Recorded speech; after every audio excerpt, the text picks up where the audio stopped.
Commissioners, would you please join me in the Pledge of Allegiance to our flag? I pledge allegiance to the flag of the United States of America and to the republic for which it stands, one nation, under God, indivisible, with liberty and justice for all. Thank you. I'm Barb Lewis, President of the Board, and to my left is Vice President Jeff Benton. To my right, fellow Commissioner Gary Merrill, and we have our Administrator Tracy Davies, our Deputy Administrator Don Houston, and our clerks Jennifer Walraven and Brandy Wilson. We can begin. Resolution number 25-1049, in the matter of approving electronic record of proceedings from regular meeting held December 11th, 2025. So moved. Second. Discussion, vote. Vote on motion 25-1049. Mrs. Lewis? Aye. Mr. Merrill? Aye. Mr. Benton? Aye. We do not have any public comment today. That brings us to item number 3. Resolution number 25-1050, in the matter of approving purchase orders and now certificates and payments of warrants in batch number CM APR 1212. So moved. Second. Discussion, vote. Vote on motion 25-1050. Mr. Benton? Aye. Mrs. Lewis? Aye. Mr. Merrill? Aye.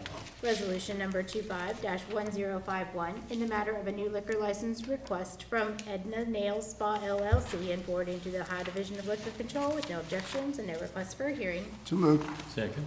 Discussion, vote. Vote on motion 25-1051. Mr. Merrill? Aye. Mr. Benton? Aye. Mrs. Lewis? Aye. Resolution number 25-1052, in the matter of approving the schedule of assessments for the cost of the proceedings for the dismissed Evans number 354 watershed drainage improvement project. So moved. Second. Discussion, vote. Vote on motion 25-1052. Mrs. Lewis? Aye. Mr. Merrill? Aye. Mr. Benton? Aye. Resolution number 25-1053, in the matter of approving travel expense request. So moved. Second. Discussion, vote. Vote on motion 25-1053. Mr. Benton? Aye. Mrs. Lewis? Aye. Mr. Merrill? Aye. For item number 7, Jeff Fishel, our Director of Emergency Medical Services, has a retirement tribute for Mr. Smith today.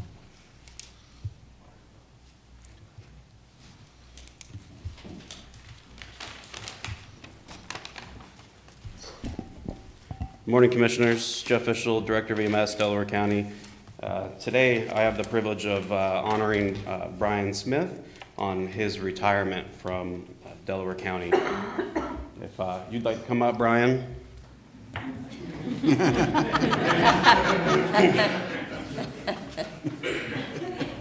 You have to stand here while I talk about you.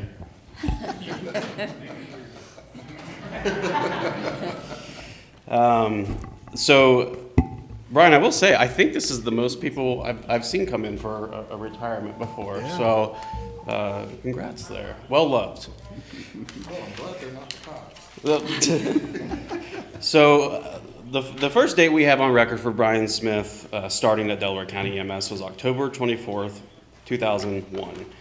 The day was dominated by the passage of a strong cold front, bringing a high chance of showers and thunderstorms as the atmosphere destabilized under approaching cooler air. Do you remember that? I kind of do. Do you remember this? At the time, the #1 song in the U.S. was I'm Real by Jennifer Lopez featuring Ja Rule.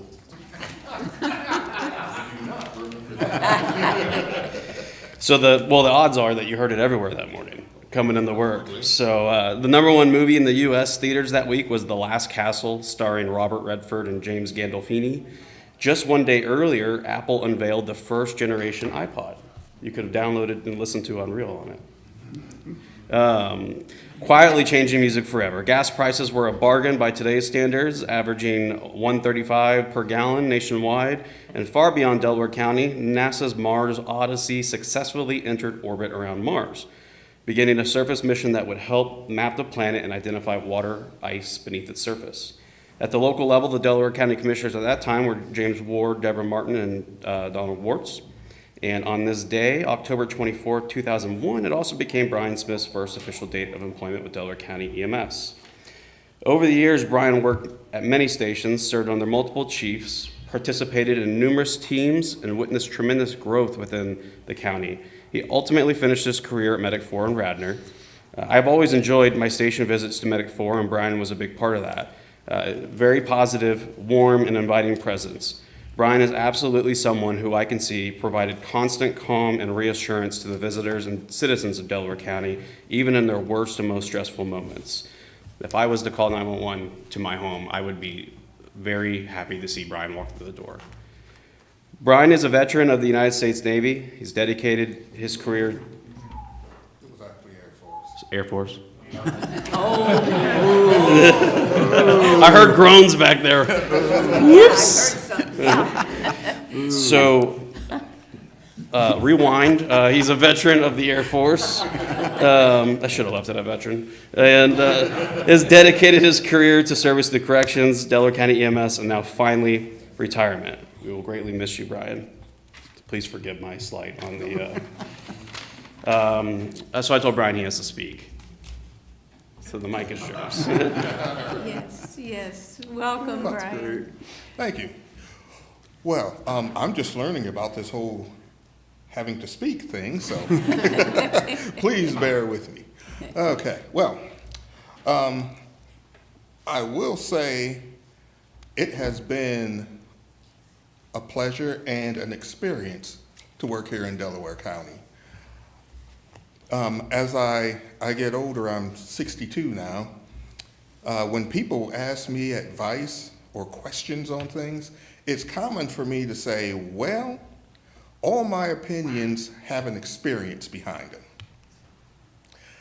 And throughout all the things that I've done in life, I've done, well, whether they be jobs or hobbies or travels, whatever, I'm learning that when I tell people that my opinions have an experience, more times than not, it is a Delaware County experience. I have learned and experienced more in this job than anything else that I've done. And I've done some weird things. You know, I've done a lot of restaurant work.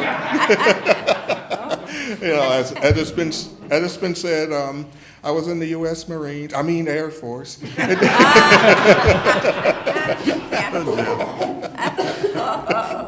I've been a correction officer. I've had many different hobbies that I've either stuck with or just dabbled in a little bit. You know, I've got a scuba license. I do some blacksmithing. I'm very well-rounded. But my job here with the county has been the thing that I've taken more lessons from, developed more opinions from, and it's just been a darn good ride. So, I would like to thank you for allowing me to work here and for putting things together, and all the people that have come to honor me on my way out. I'd like to say thank you to all of you. Okay. Thank you. Oh, my gosh. So, yeah.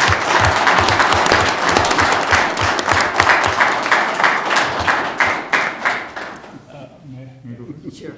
Brian, I didn't know you were going to walk away. We're going to. Yeah, we're not done. Talk about Yeah,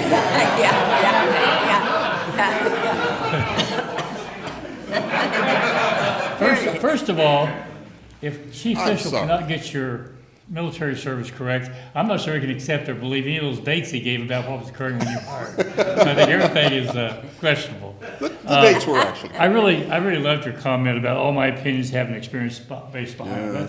That was cool. A lot of wisdom. And Yes. I wish more people could operate under that rather than making assumptions. So you obviously do not look 62. Is that your age? Yes. And I see, based on your comments, I'm guessing you're going to stay pretty active. So what are some of the things you're going to be doing after retirement? Well, in the past, I have done, and as of right now, when I want to learn something, I always try to stop and think, can I get a job doing that? So right now, part-time, I am working at Costco. I'm working in the chicken room. If you know Costco, you know the chickens. So if you go to the one at Easton, you're probably getting the chicken that I made. That's great. But other than that, I've been wow, over a lot of years now, I've been very much into traveling.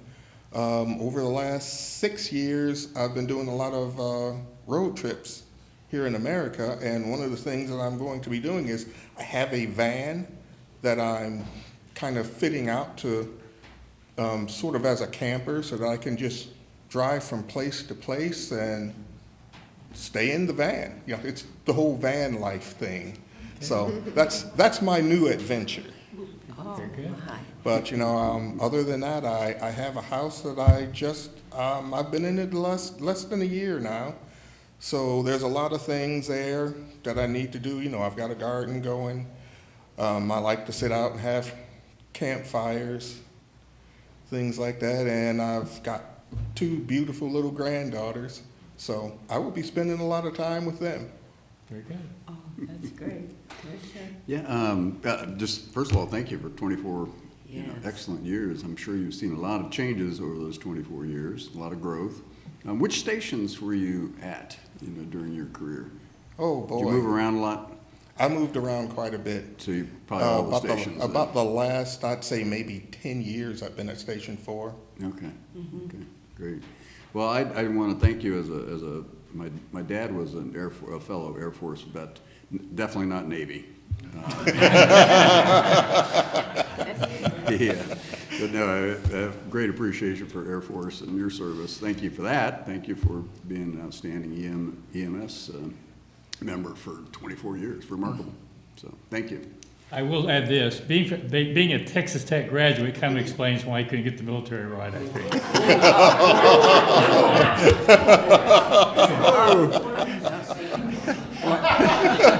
Can Texas Tech play Oklahoma in the playoffs?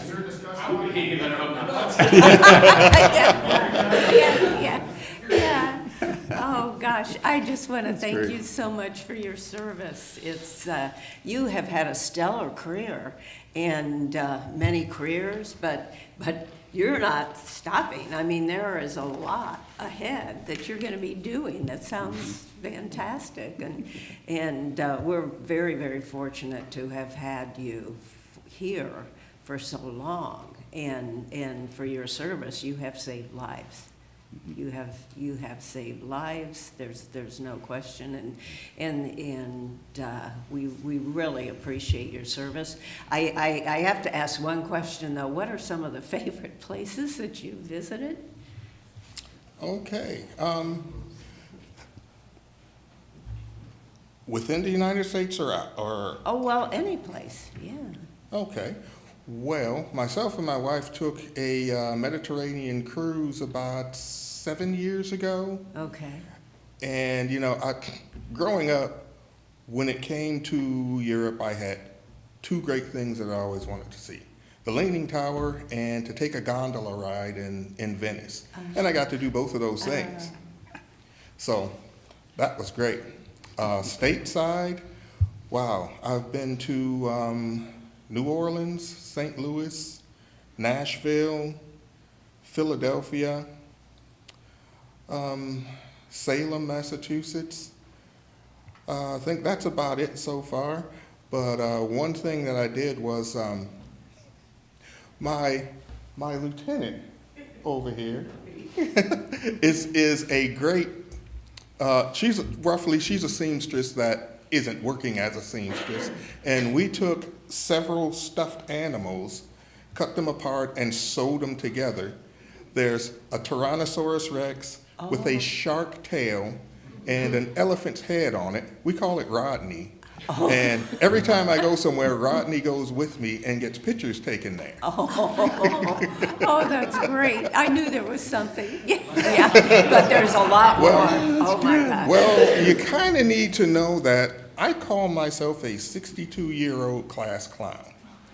So there's always something goofy going on. Yeah.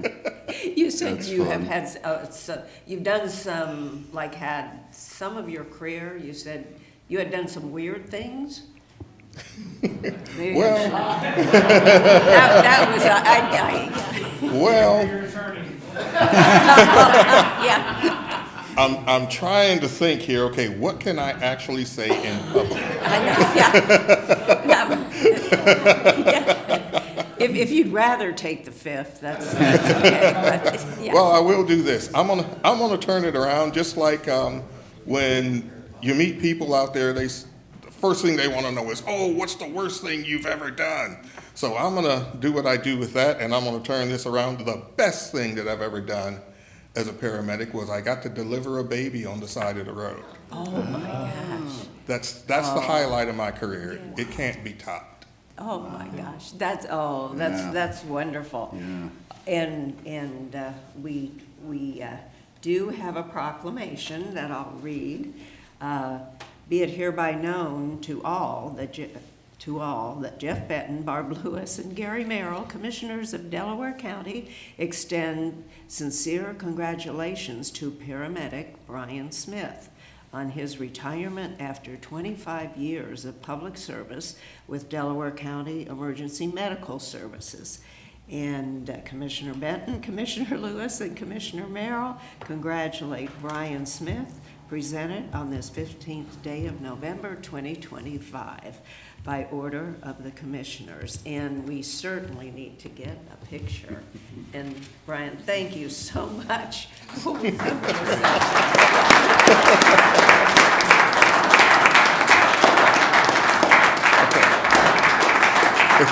If I had known, okay, if I had known there was going to be a photo op, I would have told Kelly to bring Rodney. And always come back with Rodney.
Thank you.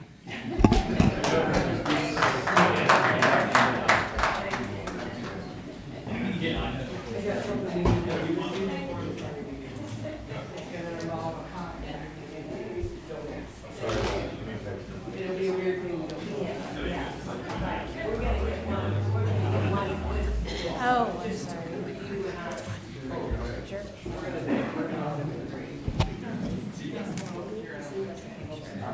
Oh, Roderick? Yeah. Yes, we're gonna need even have us take a road trip with us. Thank you. And if you ever want Rodney and you and I. Just us. Rodney's done well. I don't know why we went to do it. Great crowd there. That's fine. That's what I said. We've done that. They gave us standing ovations, and there's a lot of people here, or both. Do a article next newsletter or something. Oh, that'd be fine. Just keep Rodney's to the first station.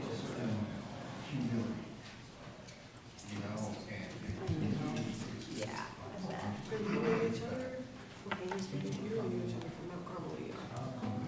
Because I was on Mount Carmel. I said you and he was a tech in the yard. So that's how we met. I've been there for 21 years. That's weird, that's weird. Yeah. We don't have a baby. Before I came here. Thank you. Thank you.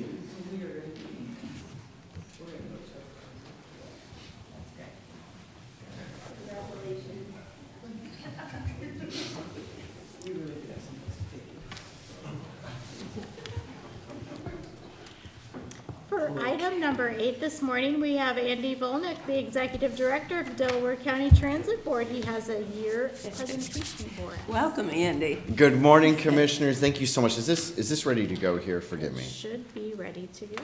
Okay, I'll let you Here, hold on, let me do this. I think I gotta do this, and then it will be, what if I do that? There we go. Awesome. Glad I learned that circa 2006 on how to work PowerPoint. Thank you so much, commissioners, for the time. I will go through this. This is a year-end report for you to just show the successes of the 2025 year and highlight just some of the things that we've been able to do throughout the year. Just a couple introduction slides. We do have our amazing board. We do have our chair here today, Mr. Bruce Lukey. We have Sarah Huffman, Ben Turner, Jill Love, Todd Miller, Forrest Wilson, and Darlene McGold. You can see DCT by the numbers there. We're up to about 73 staff members, the majority of which are drivers, 36 vehicles, an operating budget of $6 million. We're actually going to come in a little under budget this year. And then a facility, of course, located in the southwest corner of the city of Delaware.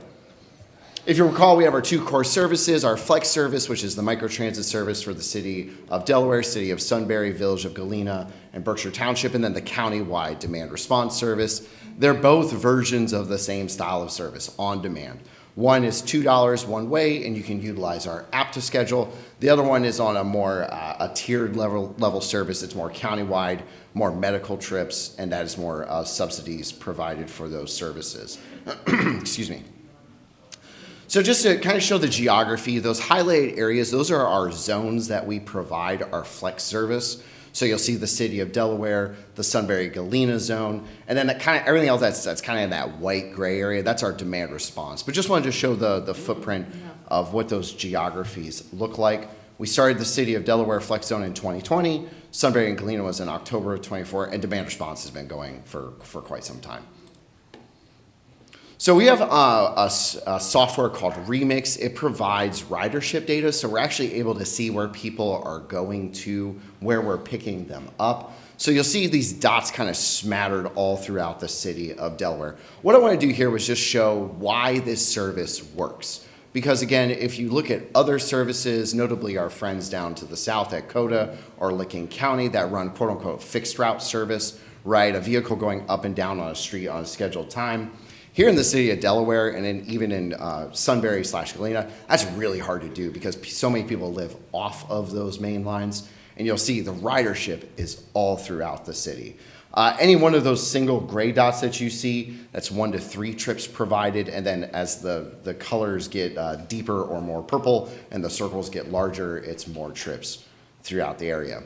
The part that, I just want to highlight too is that you see a lot of it through those kind of core thoroughfares, but also so much off of those areas where you see people going to Kroger, they're going to jobs. The downtown area is littered with trips, which is, I think, very good for business. And I only highlighted this kind of middle core. You can see where I didn't highlight even the southern portion of the city of Delaware and the ridership that's provided there.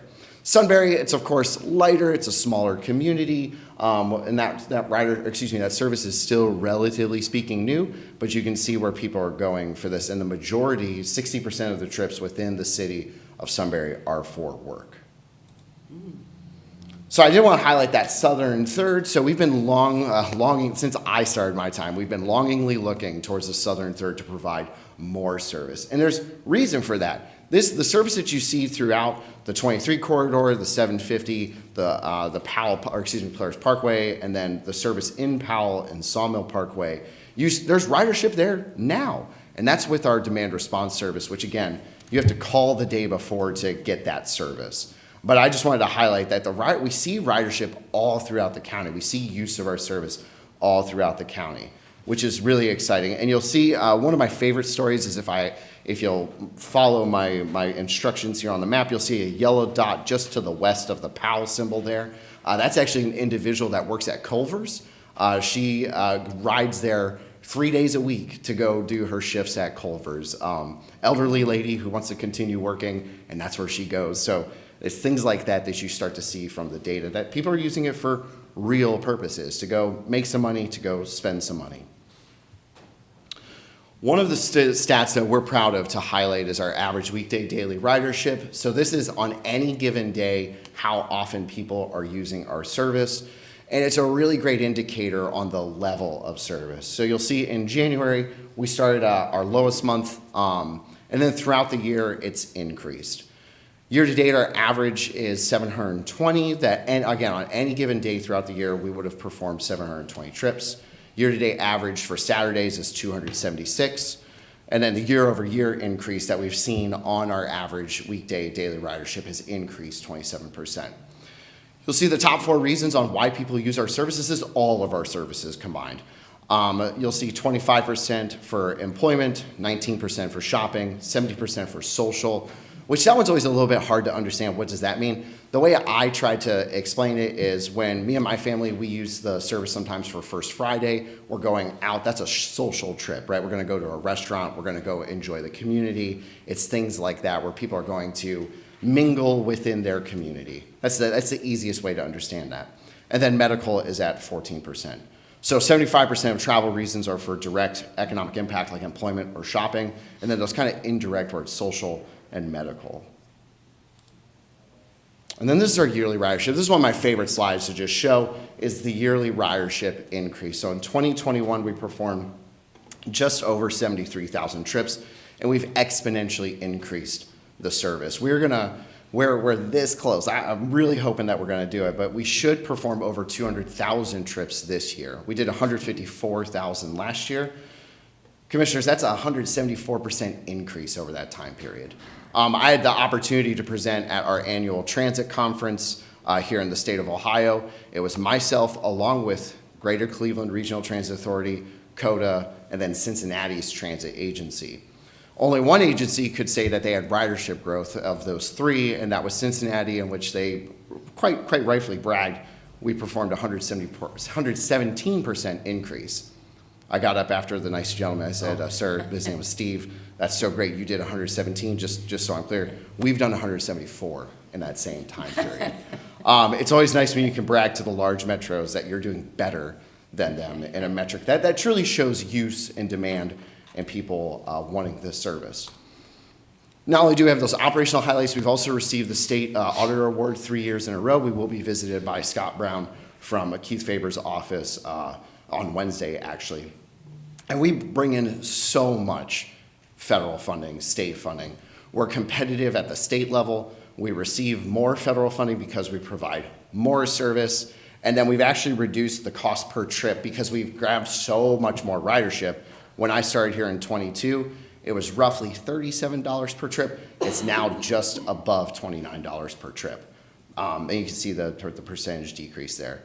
We also get audited by the FTA every year with what's called the National Transit Database, and we had a successful audit award this year for that system too, or excuse me, that auditing system too. And then just to highlight some, this is the strategic plan. This is I provided this a couple years ago now, but just to highlight that we're still continuing to work through our strategic plan and then 2026 goals. We're going to be performing a pilot with DCBDD.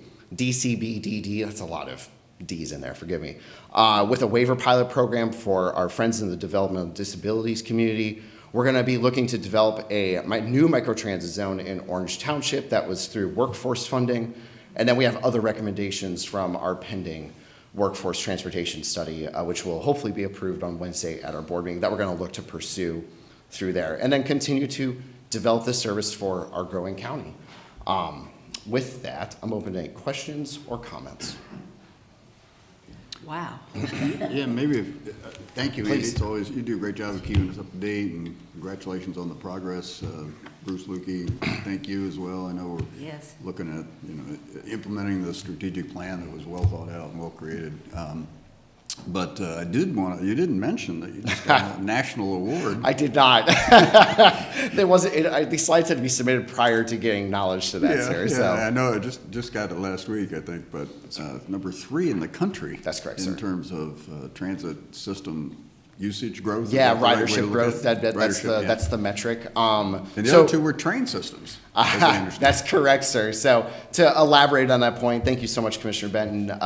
It's funny because I received a notice on my LinkedIn from a peer, and it said congratulations, and I went, Oh, you didn't what? know? I had no idea. So Friday night, roughly 6:30 p.m., I open it up and I see that we have this national recognition. And so I go, holy cow. I was not expecting that, right?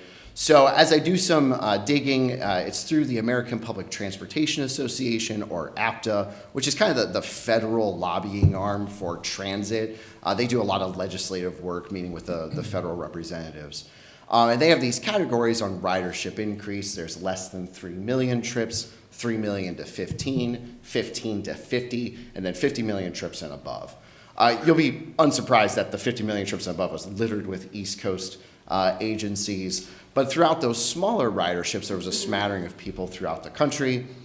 We were in that less than 3 million category, and we were correct, sir. We were third in the nation in year-over-year increase in ridership to about 35 to 36% increase. The two that surpassed us were rail services adjacent to urban centers. One was outside Alexandria in Virginia, another in Sonoma, somewhere out in California. It's an amazing achievement, and it's something that we feel every day because we're seeing that ridership increase. But to be third in the nation and the first non-rail to be in that group is a privilege and an honor, and also the only Ohio agency on that, and I'm really proud of that factor. So thank you, sir. I appreciate that. Congratulations. Thank you. I just add, our board is fantastic, and led by Bruce and previously for Zahn. We've had great leadership over the last few years, and a lot of what we're at today is because of you and because of this board. And I just want to say thank you to everybody that's been involved. We are growing. We have a lot of challenges in our county just because of the lack of population in some areas makes it much more of a challenge, but I know that you are working to do the best you can within those challenges. Yes, sir. And we appreciate all the board's doing, and thank you very much. Thank you, Commissioner. I appreciate that. I'd just like to ask too, if Bruce, would you like to say anything? We certainly thank you for all your service. Thank you. Well, thank you very much. Firstly, duly noted, I have to really thank Farzan. Farzan spent the last couple of years just giving incredible leadership and really helped bring the board together, bring the organization together. And so he did a fabulous job, and I am thrilled to hopefully follow in his shoes, right, in doing that. And Andy and the team, you know, all the numbers speak for themselves. So it's really been a joy to be on this and to watch it grow and to really watch the professionalism of the team. I good mean, point. really. And they do a great job. So thanks, Andy. Thank you. Boy, thank you so much for your leadership too, and the team all working together. It's fantastic, and that award is, wow. I mean, that's wonderful, wonderful. Thank you so much. Thank you, Commissioners. Have a great day. Okay, that brings us to item number 9. Resolution number 25-1054, in the matter of approving travel or supplemental appropriations. So moved. Second. Discussion? Vote. Vote on motion 25-1054. Mr. Merrill? Aye. Mr. Benton? Aye. Mrs. Lewis? Aye.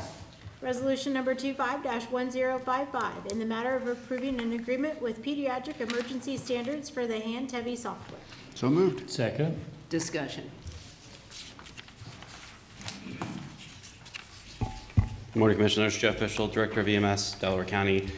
Before you is a agreement with hand-heavy or pediatric emergency standards. This is coming through the Pre-Hospital Care Board. This is something that we've been using for a couple of years now. The departments are very happy with it, and signing a new 3-year agreement as opposed to the 1 years that we've been doing before will be a rather significant savings over the life of the contract. And I recommend it for your approval, and here to answer any questions. Any questions? Oh, so happy you're moving ahead with this and can do this. Thank you. Thank you. Vote, please. Vote on motion 25-1055. Mrs. Lewis? Aye. Mr. Merrill? Aye. Mr. Benton? Aye. Resolution number 25-1056, in the matter of approving a service contract between the Delaware County Board of Commissioners and Fishel County, Albrecht, and Rippenhoff. So moved. Second. Discussion. Good morning, Commissioners. Dawn Houston, Deputy Administrator. And this is our annual agreement with Fishel Downey, Albrecht, and Riegenoff for labor and employment and collective bargaining matters. There was an increase in the hourly rate from $220 to $230 an hour for the attorney services. The support staff services have remained the same for years at $85 an hour. Official Downey does an excellent job for us and has for a number of years. We find them a great partner when outside legal services are needed. So I'm recommending your approval, and if you have any questions, I'd be happy to answer them for you.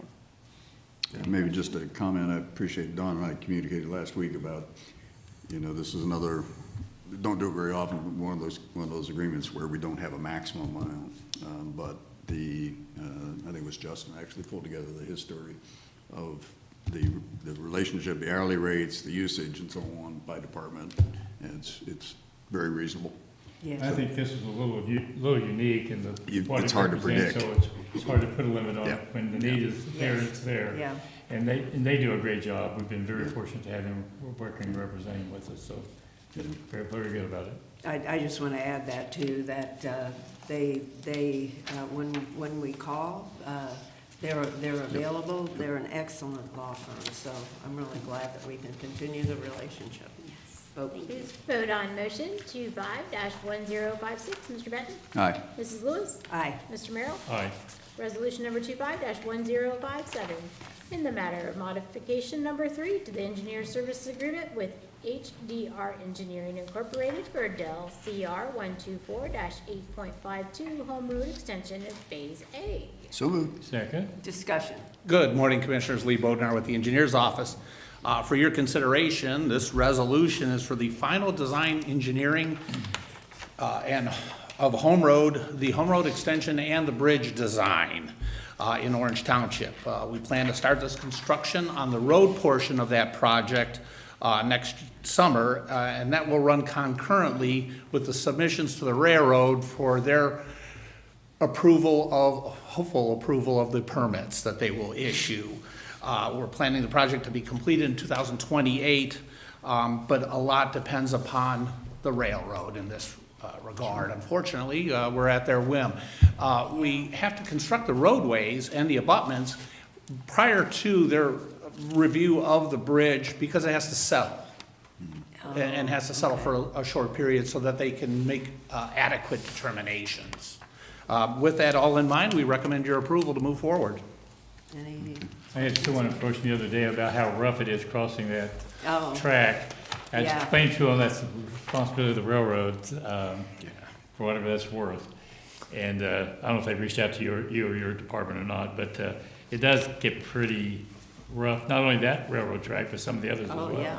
Yeah. They do, I think, and they have track supervisors that are supposed to go out to the crossings and check them and rank them and address them in their order that they devised.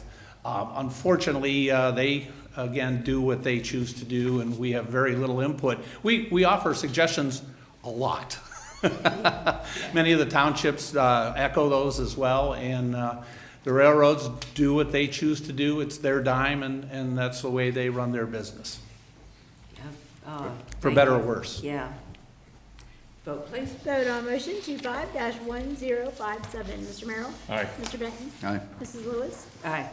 Resolution number 25-1058, in the matter of approving a contract of sale and purchase with Janet M. Rutgart and David A. Hines, co-trustees of the trustee agreement of Vera J. Hines for the project known as Dell TR 50-0.50 Stockwell Road Hill.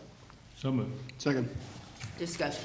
Yes, Commissioners, for your consideration, this resolution approves the sale agreement with the property owners associated with the Stockwell Road Hill project, which involves, as you may recall, 4 townships, Porter, Kingston, Berkshire, and Trenton. The project is scheduled for construction next summer, and we recommend your approval. Vote, please. Vote on motion 25-1058. Mrs. Lewis? Aye. Mr. Merrill? Aye. Mr. Benton? Aye. Resolution number 25-1059, in the matter of approving plans, specifications, estimate, and setting the bid date for the project known as Hoover number 61 Drainage Improvement Project. So moved. Second. Discussion. Yes, Commissioners, again, for your consideration, this resolution sets the bid date for January 6th at 10 a.m. for the Hoover 61 Drainage Improvement Project. The area in question is located north off of Center Village Road and just west of State Route 605 in Harlem Township, and we would recommend your approval to move forward. Okay, vote please. Vote on motion 25-1059. Mr. Benton? Aye. Mrs. Lewis? Aye. Mr. Merrill? Aye. Resolution number 25-1060, in the matter of approving right-of-way work permit summary sheet. So moved. Second. Discussion. Yes, Commissioners, 7, that's right, 7 standard utility right-of-way permits, and we recommend your approval. Okay, vote please. Vote on motion 25-1060. Mr. Merrill? Yes. Mr. Benton? Aye. Mrs. Lewis? Aye. Resolution number 25-1061, in the matter of accepting the roads, establishing stop conditions, approving recommended speed limits, releasing name maintenance bond for Liberty Grand District Section 11, Hyatt's Meadows Section 1, and Hyatt's Meadows Section 2. So moved. Second. Discussion.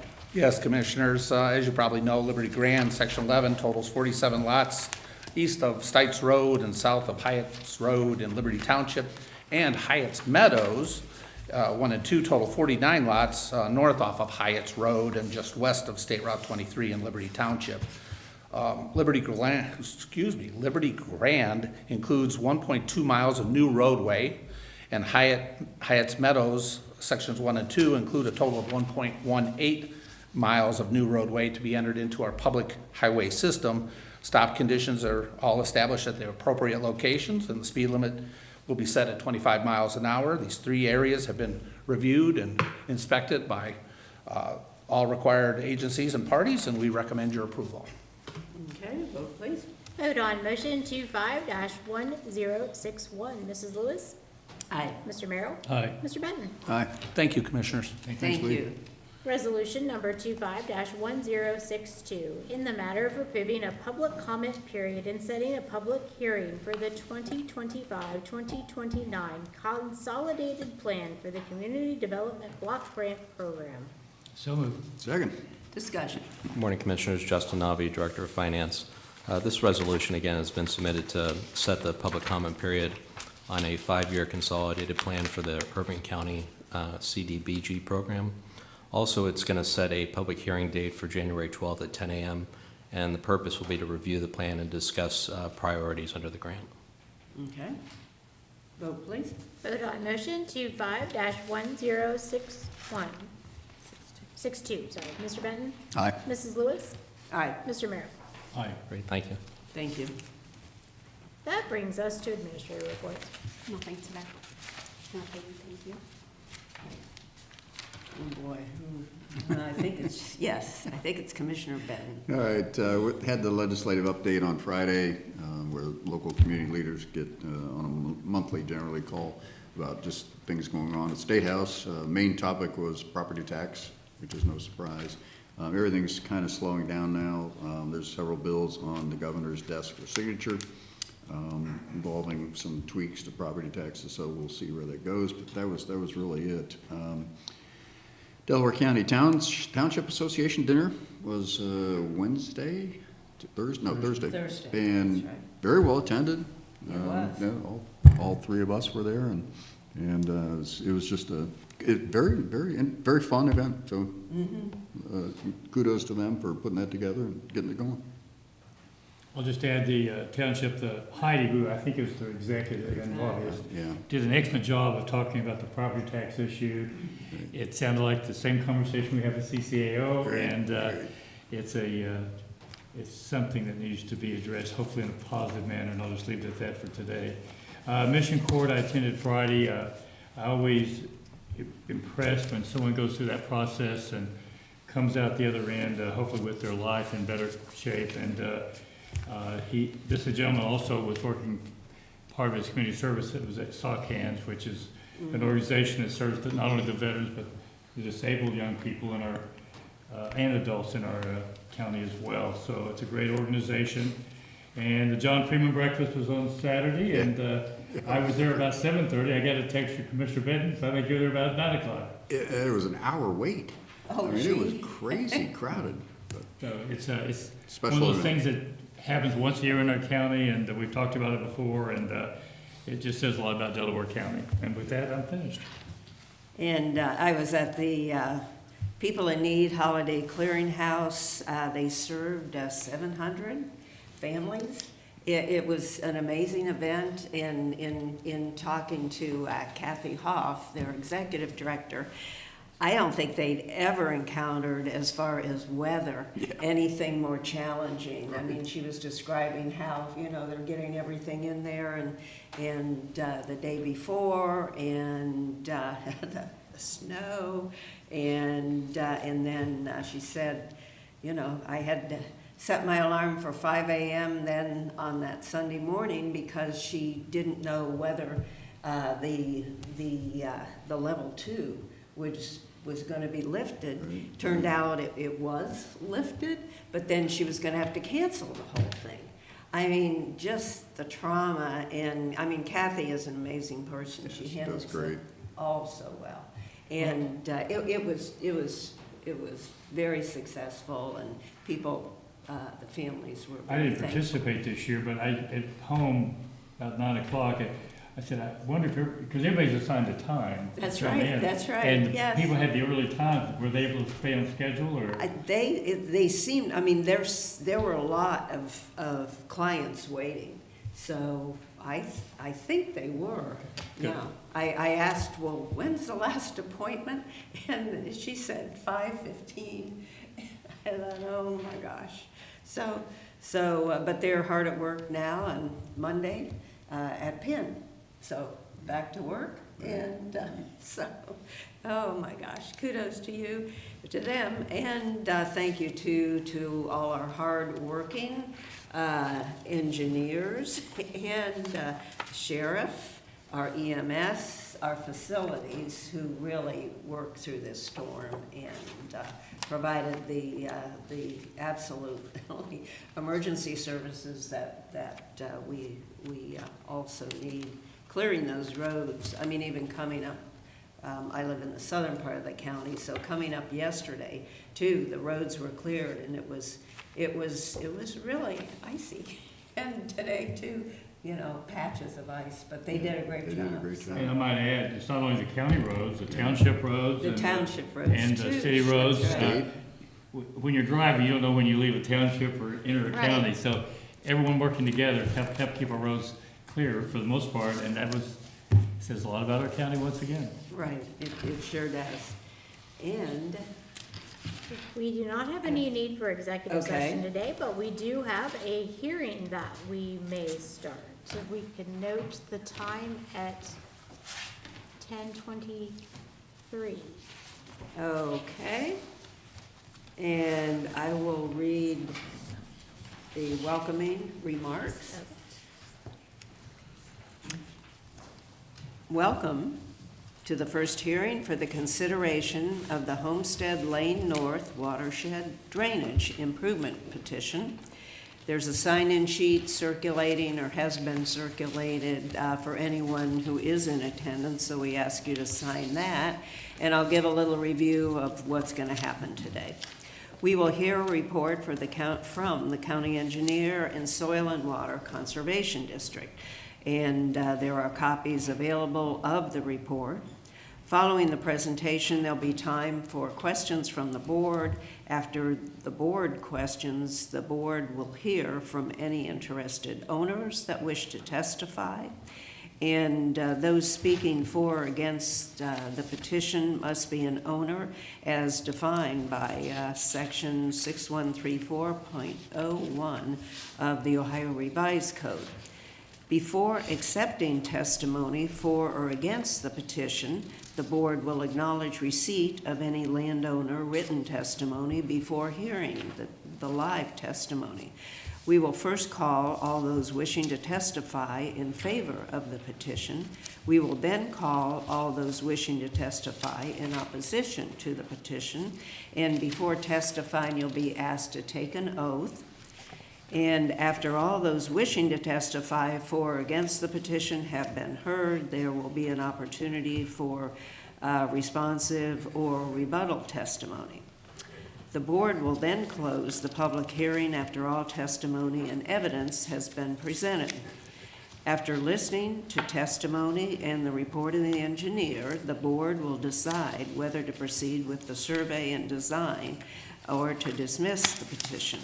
And the board must consider the following factors in making its decision: whether the proposed improvement is necessary, whether the proposed improvement will be conducive to the public welfare, and whether the cost of the proposed improvement will be less than the benefit the improvement provides.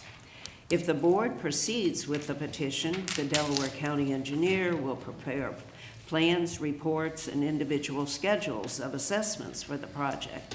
When plans are complete, a final hearing will be set. Notification of the hearing will be given to landowners, and the board will consider the project. And I will now turn it over to Brett Bacon. Welcome, Brett. Thank you. Good morning, Commissioners. Brett Bacon, Deputy Administrator, Soil and Water Conservation District. I will read the first hearing report into the record and then be happy to answer any questions the board may have. Okay. First hearing report, Homestead Lane North Watershed Drainage Petition per Ohio Revised Code Section 6131, December 15th, 2025. This report has been prepared for the preliminary hearing on a drainage improvement petition filed by David A. Wolf and others on July 1st, 2025. The original petition has been signed by 6 individuals representing 8 of the 19 parcels in the watershed. The course and termini of the requested improvements are quoted from the petition as follows. In Delaware County, Delaware Township, within the Homestead Lane North Watershed, and generally following but not limited to the course and termini of the existing improvements. The following is the nature of the work requested as quoted from the petition. To generally improve the drainage, both surface and subsurface, to a good and sufficient outlet by replacing, repairing, or altering the existing improvements as required and or creating new surface and subsurface drainage mains or laterals as requested by this petition. Petition process. This petition has been submitted according to Section 6131 of the Ohio Revised Code, which authorizes a Board of Commissioners to act on behalf of benefited property owners to make drainage improvements. If the Board of Commissioners decides to proceed with the project, the costs related to the improvements and the development of plans, reports, and schedules are assessed to the landowners in the watershed according to the benefit received to their watershed acreage. These special assessments will be added to the property taxes for each property and can be spread over a maximum of a 15-year period. Property owners may also choose to pay their assessment in a lump sum payment prior to placement on their property taxes. Additionally, the improvements will be placed on the Delaware County Drainage Maintenance Program in perpetuity per Revised Code Section 6137, and the annual maintenance assessment will appear on property tax statements as a special assessment in the same manner as the construction assessments. These annual maintenance assessments are generally in the range of 2 to 5% of the construction assessment. The decision to approve a petition project is a 3-step process. First, a viewing of the proposed improvement is conducted for the commissioners to familiarize themselves with the watershed and general conditions. The commissioners conducted the viewing for this project by drone video on October 13th, 2025. Next, a preliminary hearing is held to consider the initial feasibility of the proposal. It is this preliminary first hearing that is before us today. If this petition is approved, a final hearing will be conducted to further consider the petition. At that time, final details such as engineering plans and specifications, cost estimates, and a proposed schedule of assessments will be known. Existing conditions. The Delaware Soil and Water Conservation District and Delaware County Engineers Office have made the following observations of the watershed using on-site evaluation and a review of available historic records, aerial photography, topographic mapping, soils mapping, and drone video. The watershed area evaluated consists of an upland area of residential development in the vicinity of the Homestead Lane right-of-way that is part of the Homestead Acres subdivision platted in 1956. Construction of homes within this area began sometime between 1957 to 1964. There was no comprehensive stormwater drainage system designed or constructed as part of the development of this area. A small subsurface drain has been identified as serving part of the area, but the outlet for this subsurface drain cannot currently be identified. The drainage system as a whole in this area does not appear to be functioning as a good and sufficient outlet. There is a generally deteriorated condition of any existing infrastructure due to the absence of any engineering of the drainage system and to the lack of comprehensive maintenance. The lack of uniform surface grading has led to significant ponding in many areas, which are exacerbated by the lack of a functional subsurface drainage system. These conditions are indicators of an overburdened and unmaintained drainage infrastructure. While the existing system still provides some degree of drainage benefit, it does not appear to function as a good and sufficient outlet. Estimate of cost factors favorable, unfavorable, benefit versus cost. Revised Code Section 6131 requires the county engineer to state in a report factors favorable and unfavorable to a proposed project, estimate the cost of the project, and state an opinion as to whether the benefits of the project exceed the cost. The following information is presented for your consideration. Construction estimate. The proposed project would begin at the right-of-way for State Route 37 West, approximately 100 feet west of Homestead Lane, and extend upstream approximately 1,800 feet to the south to meet the request of the petition. The primary items of infrastructure proposed are the installation of storm sewer and associated drainage structures, the relocation of utilities, and the seeding and mulching of disturbed areas. Construction, $195,000. Project administration, survey, and engineering, $22,500. Drainage maintenance, ORC 6137, first year startup, $10,000. Contingency, $20,000. Total project current value estimate, $247,500. Notes. It is important to understand that the above estimates are preliminary and made in the absence of a current detailed investigation of the area. Should the petition be approved to move forward, a detailed analysis will be performed to establish the capacity and condition of the existing infrastructure. Should the project fail to be approved at the final hearing, the benefiting landowners, as defined by Revised Code Section 6131, may still be responsible for the cost of project administration, survey, and engineering design. Assessments. If the project moves forward to the second hearing, the Revised Code instructs the county engineer to calculate the assessments to individual property owners based on the benefits received from the improvements for the various properties in the watershed. Revised Code Section 6131 states that, quote, uplands that have been removed from their natural state by deforestation, cultivation, artificial drainage, urban development, or other human methods shall be considered to be benefited by an improvement that is required to dispose of the accelerated flow of water from the uplands. Benefits are further defined by the Revised Code as, quote, elimination or reduction of damage from flood, removal of water conditions that jeopardize public health, safety, or welfare, and increased value of land resulting from the improvement. Individual parcel assessments are not calculated for the preliminary hearing and are only calculated if the petition moves forward to a second or final hearing. Factors favorable, unfavorable. Factors favorable to the improvement. Improved surface and subsurface drainage in the watershed, improved outlet for subsurface drainage components of household sewage treatment systems and for residential drainage systems, reduction of future deterioration of surface and subsurface drainage infrastructure, annual inspections, maintenance, and protection of the improvement in perpetuity. Factors unfavorable to the improvement. Temporary land use during construction, disruption during construction, cost of construction and maintenance may be a burden to some landowners, removal of existing trees and brush in the improvement area. Benefits versus costs. Assessments for property within the watershed are calculated based on the benefits derived from as well as the contribution to the drainage system. For residential properties, the lack of an adequate drainage outlet can negatively impact the condition of household sewage treatment systems, potentially limiting the value of the home for resale.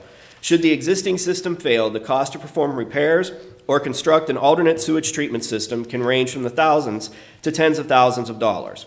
It would also be reasonable to consider the cost of environmental degradation due to residential sewage treatment systems that may not be functioning properly. Other benefits that are commonly perceived as a result of drainage improvements focus on quality of life and positive neighborhood perception. Communities that have planned and maintained stormwater drainage infrastructures generally have higher resale values than those communities that are known to have a history of drainage problems or flooding. For roadway drainage, the lack of an adequate outlet can lead to standing water on the roadway surface, resulting in traffic safety hazards and increased routine maintenance of the roadway surface. Conclusions. Based on all of the information gathered and generated for this project, I believe this project is technically feasible and would adequately serve the project area's drainage needs. However, the testimony brought to the board by the landowners as to whether the benefits of this project exceed the costs should be given significant consideration in the decision to move forward with this project. Should the current petition be approved to proceed to a final hearing, the petition bond will be returned and detailed plans, specifications, estimated costs, and a schedule of assessments would be prepared. Additionally, a benefit versus cost analysis will also be performed to further determine the feasibility of advancing this proposed project. Thank you. Do we have any letters regarding the, We did not have any written comments turned in for this petition. okay? I had a question for Brett. Are these on sewer system or are these septic? No, I believe they all are on home site sewage treatment systems. There's no sewer. Okay, I didn't think so. I have a question as well. For the area this size, 247,500 seems a little over expensive. You'll be considering other options as you move forward? Yes, Commissioner Merrill. There is a lot of unknowns in this area. The location of septic systems being a very important one. We were able to determine the location of some of the utilities, but not all of them, and certainly not service lines to the individual homes. So the proposal that we've had to put forward at this point really is what I would classify as a worst case scenario from a cost standpoint. It's the one alignment that I'm confident that we could do without being in total conflict with, like I said, a lot of different factors.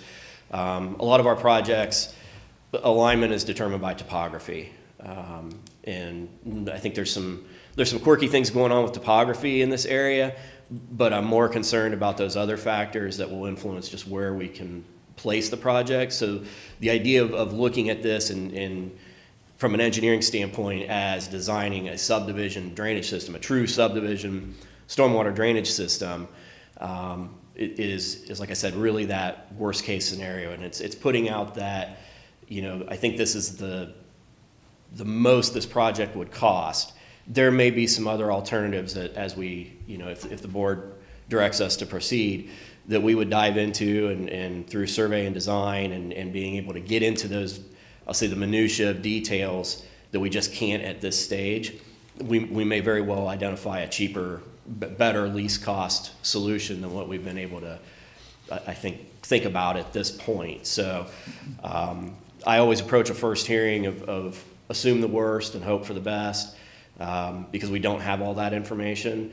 And I would much rather put forth an estimate like this at this stage and come back cheaper, less expensive, than to think I can do something and have to come back with a much more expensive option. So I would like to clarify. I said as we move forward. It's yet to determine whether we go into a second hearing. I should have said should we move forward. Yes. Everything is if the board directs us to move forward. Are you expecting this to be, or do you think there'll be any underground tile work, or is this going to be mostly culverts and above ground drainage? No, I think it's mostly going to be tile work. Whether that, I think the key difference here is when I say storm sewer subdivision, true subdivision stormwater drainage, we're expecting the subsurface drain tiles to take surface water to be sized to accommodate the surface flow as well as what we would traditionally design for, which would be water that infiltrates through the soil and gets into the tile that way. This, where we're at right now, we're thinking open drops, catch basins, basically not constructing a swale or a surface drain grading, which is a normal component of our design. And that goes back to just not being sure where that surface drain would go and where if we'd be able to have that accompanying tile, with it, that would be a smaller tile. So, that's the key design question of what we can do. And like I said, right now I'm not certain. Okay. Okay. All right, I would like to call then for those wishing to testify in favor of the petition. If you could just come forward and I will swear you in.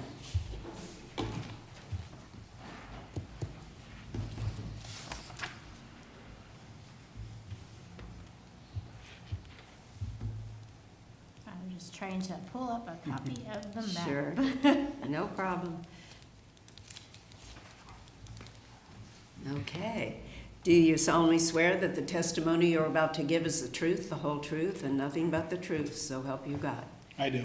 Thank you. And if you could just give your name and address And I don't see parcel numbers. It's on the one we got. Oh. Yeah.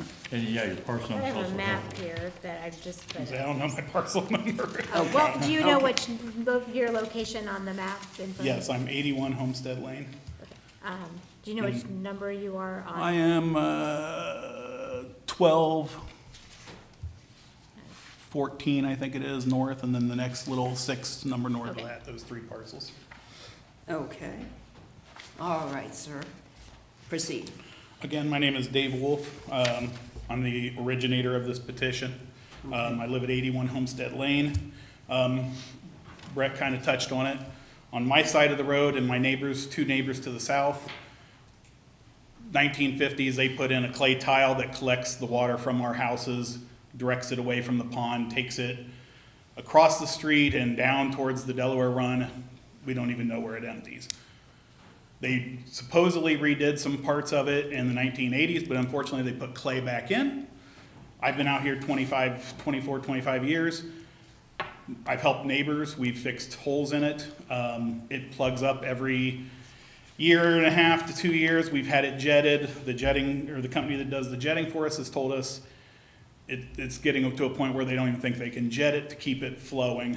When it doesn't flow, it backs up into the ditches, goes into the pond, causes issues there. It's not a great idea. The other issue I have with that existing tile is it goes across 3 neighbors to the north, and it's not in any easement that I'm aware of. So I'm not a lawyer. I don't know whether they can someday just say, hey, we don't want to deal with these blowouts anymore. We're just going to fill it in. And then all of a sudden, drainage is being backed up into my and my neighbors' properties. My neighbors across the street, the issues they have is the water goes into the backyards and it just sits. It doesn't flow. They've spent money on tiling and trying to get it to go away. And even then it's been, semi-successful, but nothing worth talking about. Mowers getting stuck back there, I'm assuming that, the air house drainage goes back there somewhere too. And it's just a mess. And obviously it's an old subdivision. It's been there a long time. They didn't put a system in when it was built. And to me, getting a system that works and getting it on maintenance is the responsible path forward. Although I'm concerned about Brett's estimate, that is a large estimate. Sure. Cost could become an issue because there's not a ton of us in this watershed. And, does a property owner think that they're gonna get, the $15,000 or $20,000 or $25,000 that they may be responsible for out of it? But it seems like a path of good exploration, and I'm thankful that you're taking this into consideration and for all the work that Brett's done on this also. Okay. Oh, thank you, Mr. Wolf. Any questions? Yeah. Okay, thank you very much. Thank you, appreciate it. Is there anyone else willing to testify in favor of the petition? If you could come forward. Anyone else willing to testify in favor of the petition? Okay. Do you mind? Oh, please come up then and, I can't really say I'm for or against, so it's kind of a. okay, you're in between. Okay. Yeah. Okay. So, my name's Rodney Lash. I'm at 213 Homestead Lane, which according to the map, would be number 10, if I'm seeing that correctly. Okay. And from. And I'll Oh, swear go you ahead. in, sir. Oh, yes. That's great. Do you solemnly swear that the testimony you're about to give is the truth, the whole truth, and nothing but the truth? So Yes. help you God. I do. Thank you. So basically where my property sits, all my flow that I have flow that comes from the west to the east. So it flows downhill towards the back of the property. Thus, what they're planning doing on the outside of this, I just don't see the benefit of my house. So if there was a way to say, I'm not saying that that is not going to be beneficial to the neighborhood as much as omitting my property from the scope of what's being in place. It's just the flow that I have is not going to change what they have going there. So all the properties that I have between mine and even the house in front of me has that west to east flow, and it just flows out the back. I don't see the need for my property to be inside the scope of the project that's in place. Okay, any questions? Okay, thank you, sir. Thank you. Is there anyone else who is wishing to testify for the petition? Yes, please come forward, sir. You'd like to testify against, are you ready for against? Yes, we haven't gotten to the against yet. Yeah. He Okay. wants to just- Anyone else wishing to testify for the petition? Okay, is there anyone wishing to testify against the petition? If you could come forward, and I will swear you in.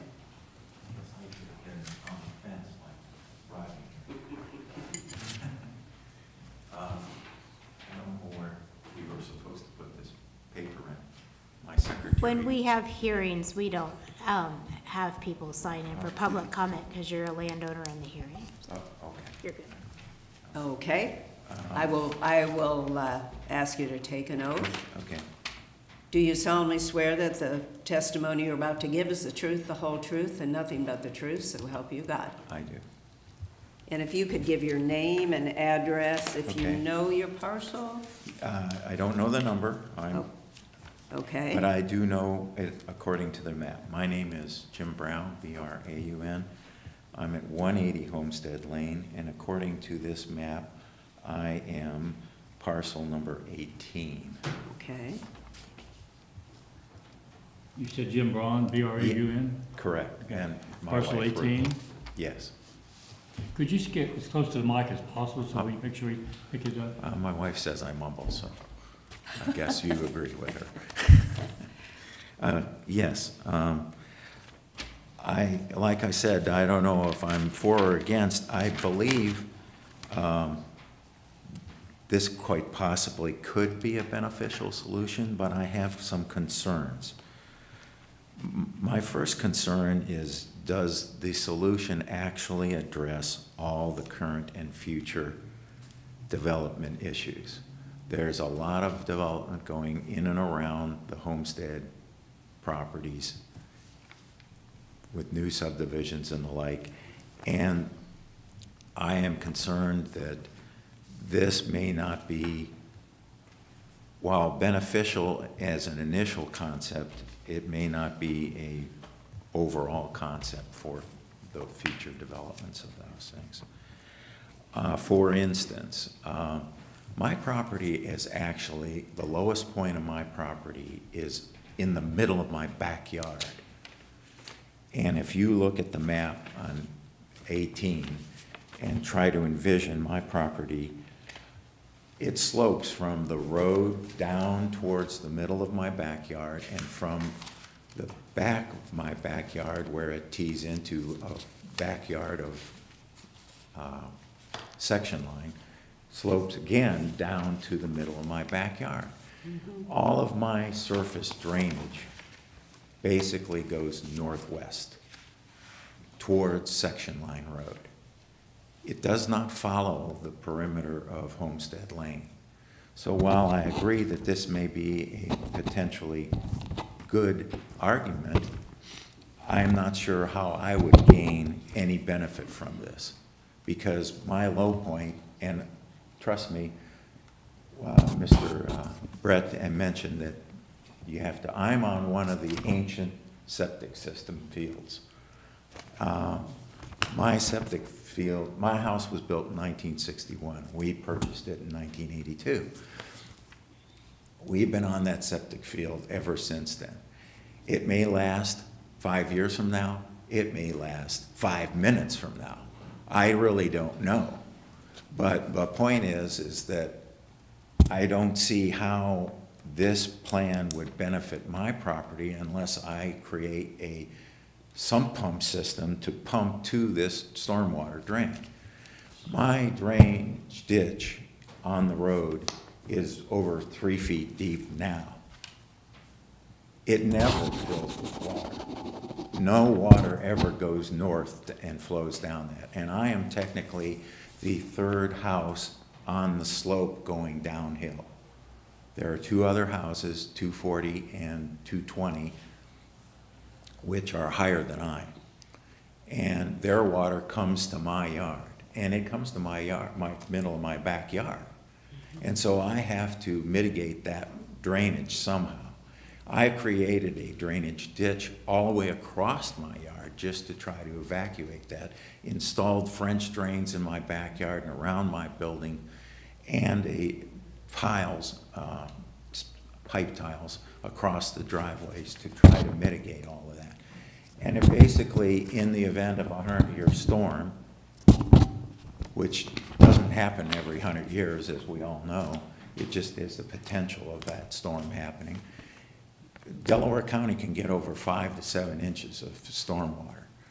And if it starts to pond in my backyard, it will eventually dissipate over the next several days. Again, I don't see how this storm tile is going to benefit me, knowing the topography of my yard. Many of us are retirees on Homestead Lane.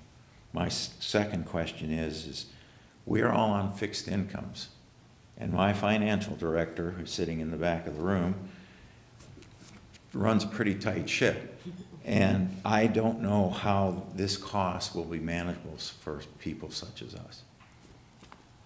And thirdly, I'd like to ask Brent, I said, I'd like to know the data that was used, whether it was past data or future data, because as I mentioned, 100-year storm events, I didn't hear that conversation in this discussion.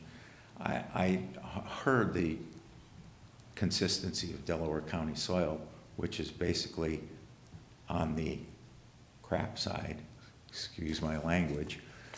It's basically clay, and clay doesn't have a permeability and a porosity to it. It only holds water. It doesn't dissipate it very well. So I'd like to know how all of this information is, and this process is, it goes into this data that's used to determine that. Those are my concerns. Okay. I'm sorry I talked over my 3 minutes, but I guess what I'm telling you is I'm not in favor of it because I personally don't feel a lot of the questions are answered to put yourselves and myself in a position to make such a important decision.